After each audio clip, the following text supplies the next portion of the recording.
Good evening, brethren. Tonight we're going to read chapter 9, verse 1. And when these matters had been done, the leaders came to me, saying, the people of Israel and the priests and the Levites have not separated themselves from the peoples of the lands.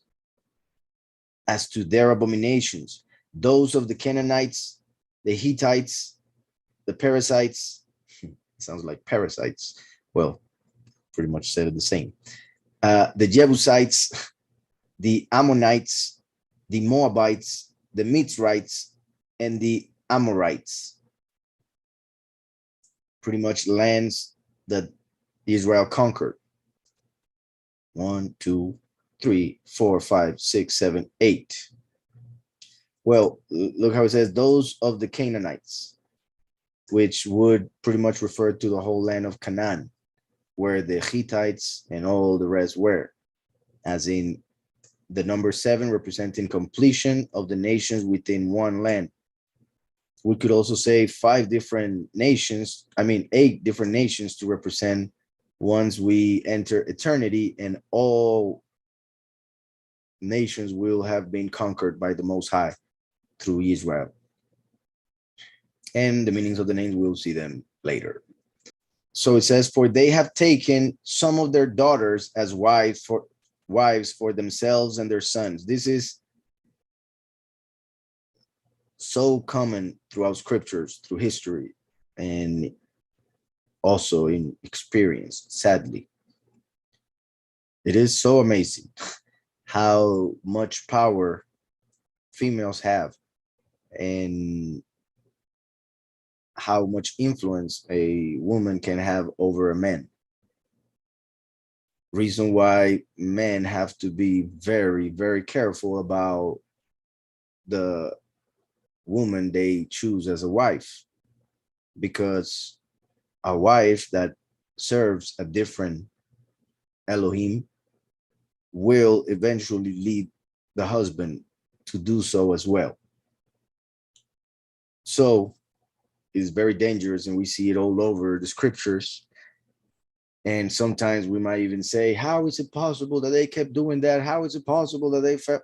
But it's all over the place. And as a leader of a congregation, I have seen it over and over and over again. A man comes to the congregation, seems to be all into it, all of a sudden feels lonely, wants to get a partner, and you don't see him anymore.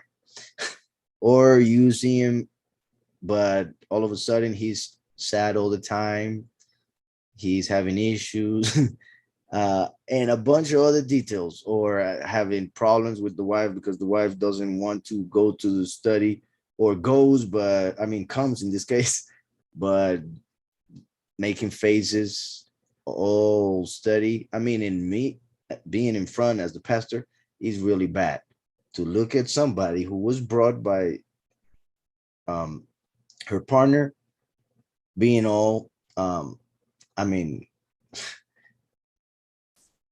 don't know what even to say, because the faces that they make, I really don't like seeing those faces. So I don't know why they come. And I've seen everything. From being so bored that they hope I finish quickly, so therefore it makes me feel pressure about the study. On the other hand, people making faces like of hate. So amazing. So, for they have taken some of their daughters as wives for themselves and their sons, so that the set apart seed is intermingled with the peoples of those lands. And the hand of the leaders and rulers has been foremost in this trespass. So we see that throughout scriptures happen a lot. We even saw how Shlomo married 1,000 women. Whew, 1,000 women, who in Judaism is claimed that they all prepared a banquet every single day, hoping that he would come to eat with them. And he would only choose one. Of course, he could only eat one of those lunches, pretty much. And then 999 banquets would be thrown away each and every day in Israel during Shlomo's kingdom. So he had 1,000 wives, and that was hoping to get shalom. Shlomo, hoping to get shalom in the whole world, married every person he could, as in, if he would marry the princess from whatever kingdom, then that kingdom would be in shalom with him. So that's why there was shalom all throughout his kingdom. Obviously, it was because Yahweh made it happen, but in his mind, politically, his strategy was to marry 1,000 women in order to be in shalom with all nations. But those 1,000 women led him to worship Moloch and other false Elohim. So, like I always mention as well, Shlomo is a representation of the last if he didn't have Yahushua HaMashiach. No matter how much wisdom a man may have, if he doesn't have the truth, he will be led astray, mainly by women. Like false doctrines in religions, which are represented by females. So Shlomo represents the last without Mashiach. That's why no matter how much wisdom he had, no matter the fact that he is called the wisest of all men, even with all wisdom, even with all his wisdom, he still failed because of females. Obviously, because of his own choices, but the influence that he got from the women he married. And we see that from the very beginning, of course, right? Adam took the fruit from Eve. And Eve, Chava, was the good one. So imagine that. So, in the hand of the leaders and rulers has been foremost in this trespass. How sad that the leaders and rulers helped the people to go away from the Father. And when I heard this word, I tore my garment and my robe, and I plucked out some of the hair of my head and beard and sat down astonished. This was the way in which they would show their pain. They would show their mourning. They would destroy their clothing. The clothing represents the body. So it is as destroying the body, meaning as dying themselves. They feel like dying. And they would pluck out some hair, which would hurt a lot, I'm sure. I think even more from the beard. But yeah, that was them showing how much pain they had, that they would even pluck out hair from the head and the beard. And that's why being bald-headed represents being in mourning, as in plucking out all hairs. And every hair represents a human, a person, also connected with the fact that Yahweh knows how many hairs each person has in their head. And a head full of hair represents the earth full of people. So when a razor goes through the head, cutting every hair, represents a plague cutting every human from the earth. So that's why not having hair or taking away the hair is connected with a person being taken or people being taken from the earth. So, and when I heard this word, I tore my garment and my robe. The two witnesses manifest with pretty much, we could say, tore garments. In Revelation 11, it says, and I shall give unto my witnesses, and they shall prophesy 1,260 days clad in sackcloth. Sackcloth was another type of cloth, that of sack, which was not comfortable at all, which they would wear when they were in mourning as well. So there is a connection of how the two witnesses come. They are mourning for the world, for what is about to happen because of the plagues that they must prophesy. But that doesn't mean that their actual clothing will be sackcloth. As some people I have seen around who actually wear sackcloth, and go around saying things on the street. And I believe, I have the feeling that they think they are the witness, or at least one of them, because I think there are several. There's a ministry, but one of them actually puts a sack over his, well, he made holes in it, of course, so he uses it as a shirt and then goes around the United States telling everybody to repent. I think he thinks he's one of the two witnesses. Um, in case you have seen him, I don't know. So yeah, sackcloth. Just like one person went with sackcloth, literal sackcloth, to the Vatican. I don't know if you guys remember. He went to the Vatican when they were choosing the Pope, and a bunch of people were saying, "Oh, the witness, fear the witness," because there was an actual old person with sackcloth there. So sadly, a lot of people, and I would even say most people, are led by their eyes, by what they see. And we don't walk by sight, we walk by faith, as Corinthians says. So most people walk by sight, and therefore they try to give an appearance in order for people to follow them. And those who will follow through the appearances are those who walk by sight, and therefore are not those of the faith. So that the sackcloth here is connected with clothing for mourning. Like here, I tore my garment in my robe. So what I was saying is, the clothing represents the body. Therefore, wearing sackcloth could be connected to how their bodies, or how they will look, not like people expect.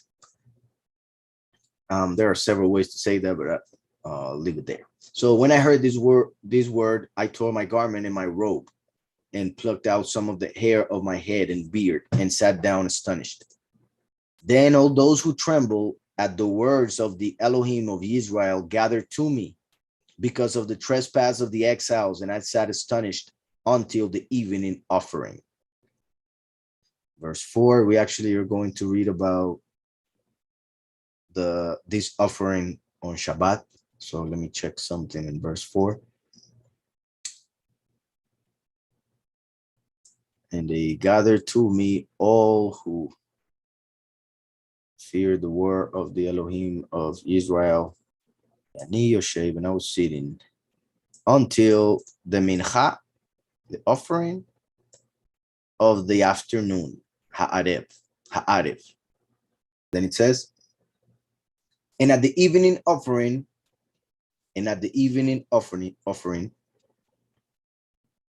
I got up, I rose from my affliction, and having torn my garment and my robe, I fell on my knees and spread out my hands to Yahweh Elohim. Now, it is possible, and it is just because I have been thinking about this previous days, and reading this may be confirming it. Yahushua died they crucified him in the morning, right?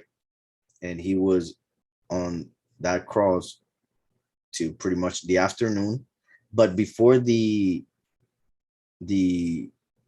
afternoon came, or before 6 p.m. came, they took him down in order to go and put him in the tomb, because they had to go and celebrate, right? Pesach. So we see in scriptures that it is not right to leave a body before the sun. Before the sun, as in when he's being killed. After the sun comes down, the body should not be still up there or out of the earth. So it should be buried before the sun comes down. Pretty much that's the point. And not only that, like I said, they were going to celebrate Pesach, so they took Mashiach down and went and buried him before 6 p.m. So they had to do couple things. Obviously, bringing him down, prepare him for the burial, take him to the burial place, which was, it was really close, put him there, and then they had to go home and prepare for the feast. So they had to do it with time, and we see it in the New Covenant. My point here is that they put him on the cross in the very morning at 9, which connects with the offering that they would do every morning of a lamb. Every morning in the temple, they would have to sacrifice a lamb. That morning, they sacrificed Mashiach as the lamb. The last comes in the end times. The end times are represented by the night. The last comes as a thief in the night. Like I have mentioned, it is possible that the two witnesses will be killed at night or at least in the late afternoon, so that the fire that comes down from heaven may look more amazing, amongst other things. But if the first was crucified in the morning as the lamb of the continual offering of the morning, it is quite possible that the last will be sacrificed as the lamb of the afternoon, to fulfill both sacrifices that they would do every single day. Every single day, they would sacrifice two lambs in the morning and the afternoon, representing the first and the last. Yahweh coming to die for his people. So the fact that Mashiach was sacrificed in the morning, it's possible that the last will be sacrificed in the afternoon. Now, since Mashiach was there dying until the afternoon, we will have to see if Yahweh flips it. And since Mashiach was buried right in the afternoon, perhaps the last who won't be buried is killed during the morning. That's another possibility, but I think that the first one is perhaps more plausible. And I say all of that because look at this. And when I heard this word, I tore my garment and my robe, which would represent death, like I mentioned, right? Tearing the body, and plucked out some of the hair, which represents death, of my head and beard, and sat down astonished, like the two bodies, head and beard, of the two witnesses. The last is the head, and the witness Eliyahu is like Aharon, whose beard is special because he's mentioned when he was anointed, and the oil came down from the head to the beard of Aharon. So as if this verse represented the death of the two witnesses, and their bodies will be lying dead on the great street or plazas, depending on the translation. Then all those who tremble, that will be the 144,000, at the words of the Elohim of Israel, gathered to me. In this case, it will be referring to them gathering in order to be harvested, because of the trespass of the exiles, and I sat astonished until the evening offering. And at the evening offering, I rose from my affliction. Since he's rising during the evening offering, then that would point to them being resurrected during the evening offering. And if so, 3.5 days before would put them dying in the morning, if they resurrect during the evening. And having torn my garment and my robe, I fell on my knees and spread out my hands to Yahweh, my Elohim, and said, "Oh, my Elohim, I am too ashamed and wounded to lift up my face to you, my Elohim, for our crookedness have risen higher than our heads, and our guilt has grown up to the heavens. Since the days of our fathers to this day, we have been very guilty. And for our crookedness, we, our sovereigns, and our priests have been given into the hand of the sovereigns of the lands, to the sword, to captivity, and to plunder, and to shame of faces, as it is this day." Look how he, way back in the day, was already saying, since the days of our fathers to this day, we have been very guilty. And for our crookedness, we, our sovereigns, and our priests have been given into the hand of the sovereigns of the lands, to the sword, to captivity, and to plunder, and to shame of faces, as it is this day. Just as it is this day, meaning this still the case, sadly. And obviously even more so nowadays. But now for a short while, favor has been shown from Yahweh, our Elohim, to leave us a remnant to escape. Look how amazing. We just saw how the previous verses could be interpreted as the two witnesses dying and resurrecting. The few who fear Yahweh gathering, meaning flee into the mountains in order to be gathered by Yahweh during the harvest. And that is the time in which the remnant will escape. The chosen few will escape the last 7 plagues, as it is promised by Yahweh to the congregation of Philadelphia in Revelation 3. But now for a short while, favor has been shown from Yahweh our Elohim to leave us a remnant to escape and to give us a peg in his set apart place.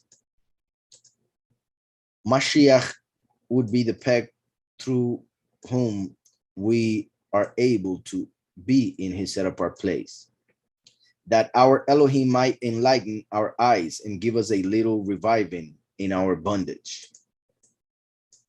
So, but now for a short while, favor has been shown from Yahweh our Elohim, as it will happen during the first 3.5 years, to leave us a remnant to escape at the end of those first 3.5 years, and to give us a peg in his set apart place. Like the chosen few will be taken to the prepared place and will become the actual set apart place through Mashiach, that our Elohim might enlighten our eyes and give us a little reviving in our bondage.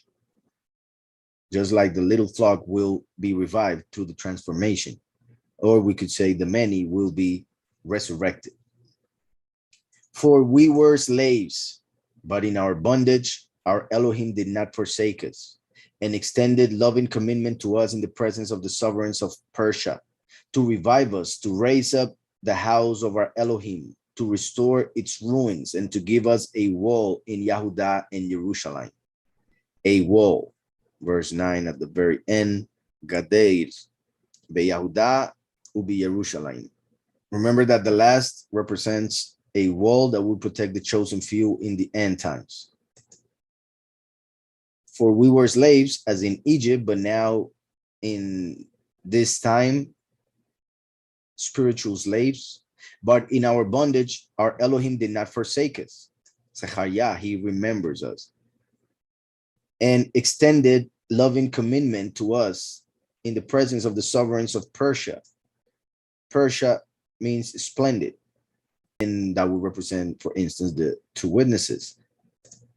To revive us, to raise up the house, the chosen few, each a stone in the house of Yahweh, the temple, of our Elohim, to restore its ruins. They were building the wall and then the temple in that time. Just like in our time, there is no physical temple. And because of the apostasy, the spiritual temple is still to be built to the 2 witnesses when they gather the chosen few, each a stone of the temple, and to give us a wall protection in Yehudah, in the praise of Yahweh, in Jerusalem, the teaching of Shalom. A wall to praise Yahweh and to teach and learn the true doctrine of Shalom, the Shalom that surpasses all understanding. And now, O our Elohim, what do we say after this?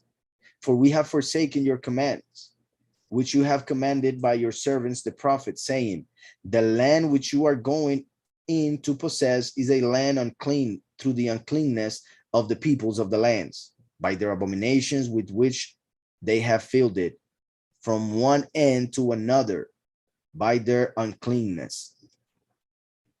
And now, do not give your daughters as wives for their sons, nor take their daughters to your sons, and do not seek their peace or wealth ever.